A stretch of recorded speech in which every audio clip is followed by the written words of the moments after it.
నమస్తే. శ్రీమద్భగవద్గీత 36వ శ్లోకం 18వ అధ్యాయం. సుఖం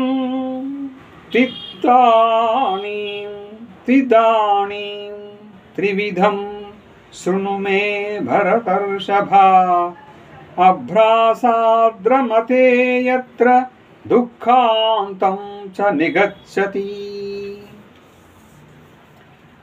యతదగ్రే విషమివ పరిణామే మృతోపమం తత్సుఖం సాత్వికం ప్రోక్తం ఆత్మబుద్ధి ప్రసాదజం.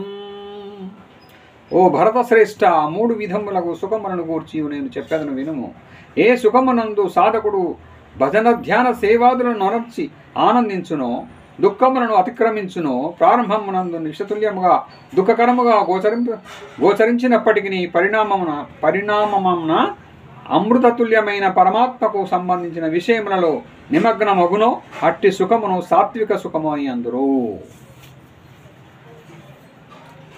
విషయేంద్రియ సంయోగాత్ యత్తదగ్రే మృతోపమం పరిణామే విషమివ తత్సుఖం రాజసం స్మృతం.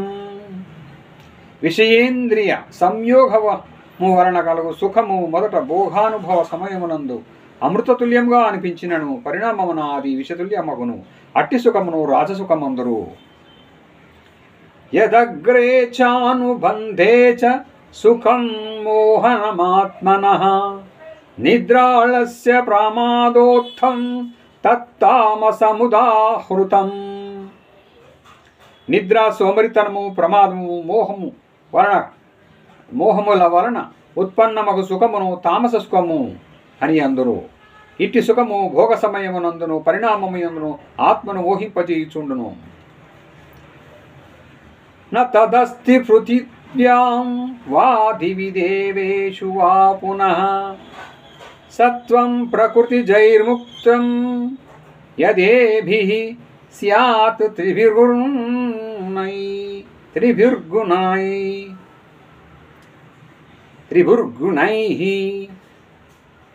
పృథ్వీయందు గాని, ఆకాశం నందు గాని, దేవతల యందు గాని, మరియే ఇతర లోకముల యందు గాని ప్రకృతి నుండి ఉత్పన్నములైన ఈ 3 గుణములు లేకుండా ఏ ప్రాణియు ఉండదు.